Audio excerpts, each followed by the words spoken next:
നിർത്തുക. അല്ല, അടുത്ത നീക്കം എന്താണ്? ഗണേഷ് കുമാറിന് അടിതെറ്റി നിൽക്കുകയാണ്. പത്തനാപുരത്ത് തോറ്റു. ഇപ്പോൾ NSS ഡയറക്ടർ ബോർഡിൽ നിന്ന് കൂടി ഇപ്പോൾ അദ്ദേഹം പുറത്താകുന്ന ഒരു കാഴ്ചയാണ്. ഇവിടെ മാന്യതയോടെ സംസാരിക്കണം. എങ്ങനെ പിടിച്ചു നിൽക്കുമെന്നൊരു വലിയ ചോദ്യമുണ്ട് സുജയ. പക്ഷേ എന്താണ് അതിലേക്ക് നയിച്ച പ്രധാനപ്പെട്ട കാരണമെന്നൊരു കാര്യം കൂടിയുണ്ട്. അതിൽ ഞാൻ മനസ്സിലാക്കുന്ന അനുസരിച്ചാണെങ്കിൽ ഈ NSS ജനറൽ സെക്രട്ടറി സുകുമാരൻ നായരുടെ മാനസപുത്രനായിരുന്നു ഈ പറയുന്ന ഗണേഷ് കുമാർ എന്ന് പറയുന്ന വ്യക്തി.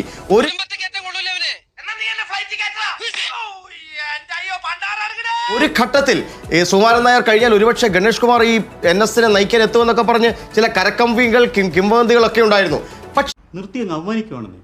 പക്ഷെ പത്തനാപുരത്ത് ഈ പറയുന്ന NSS താലൂക്ക് യൂണിയൻ അങ്ങ് പിടിച്ചെടുക്കാൻ ഗണേഷ് കുമാർ ശ്രമിച്ചത് അവിടുത്തെ പത്മ കഫേയുമായി ബന്ധപ്പെട്ടുള്ള അഴിമതി വിവാദങ്ങൾ ഇതൊക്കെ തന്നെയാണ് സ്വാഭാവികമായും ഈ സുകുമാരൻ നായരെ അദ്ദേഹത്തിൽ നകറ്റിയത് എന്നുള്ളതാണ് മനസ്സിലാക്കുന്നത്. അതായത് തന്നെ തൊടാൻ ആരും വരേണ്ട, തന്നെ ആരും വെട്ടാൻ നോക്കേണ്ട, തനിക്ക് മുകളിൽ താൻ മാത്രമേ ഉള്ളൂ എന്ന് പറയുന്ന, നമ്മൾ ഈ സുകുമാരൻ നായരെ കുറിച്ച് പറയില്ലേ, പെരുന്നയിലെ പോപ്പെന്നൊക്കെ പറഞ്ഞ് വിശേഷിപ്പിക്കാറുണ്ട്. സുകുമാരൻ നായർ അത്തരമൊരു ശക്തമായ നിലപാട് NSS ഡയറക്ടർ ബോർഡിൽ നിന്ന് അടക്കം എടുത്തൊരു ഘട്ടത്തിലാണ് ഗണേഷ് കുമാറിന്റെ വഴി പുറത്തേക്ക് പോയത്. സുജയ,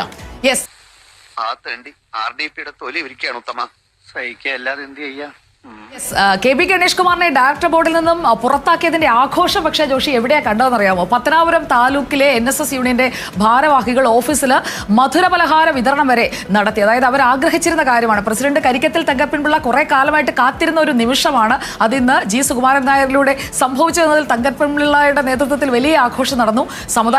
അത് ഞങ്ങളുടെ കുഴപ്പം കൊണ്ടല്ല, എന്നെ മനഃപൂർവ്വം കരിവാരിത്തേക്കാൻ കുറച്ച് ആൾക്കാർ ഇറങ്ങിയിരിക്കുകയാണ്. സമുദായത്തിന് വേണ്ടി ഗണേഷ് എന്താണ് ചെയ്തത്? അങ്ങനെയൊക്കെയുള്ള ചോദ്യങ്ങളാണ് ഇന്ന് തങ്കപ്പൻപിള്ള ചോദിച്ചത്. അംഗങ്ങളിൽ നിന്ന് പണം പിരിച്ചു, അങ്ങനെ ആരോപണങ്ങൾ ഇനി ഒന്നിന് പിന്നാലെ ഒന്നായി വരാൻ പോകുന്നതേ ഉള്ളൂ. എന്തായാലും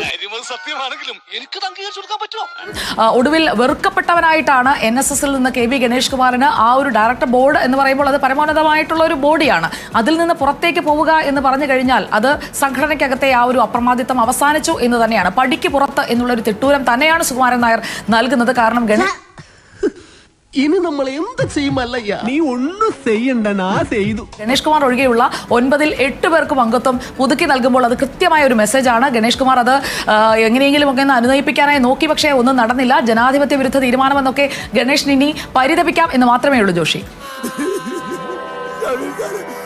ഈ ഗണേഷ് കുമാർ പലതവണ പറഞ്ഞിട്ടുണ്ട്, R ബാലകൃഷ്ണപിള്ള മരിക്കും മുമ്പ് നീ ഒരു കാരണവശാലും സുകുമാരൻ നായരെ കൈവിടരുത് എന്ന് പറഞ്ഞിട്ടുണ്ട് എന്ന് ഗണേഷ് കുമാർ പല വട്ടം ആവർത്തിച്ചിട്ടുണ്ട്.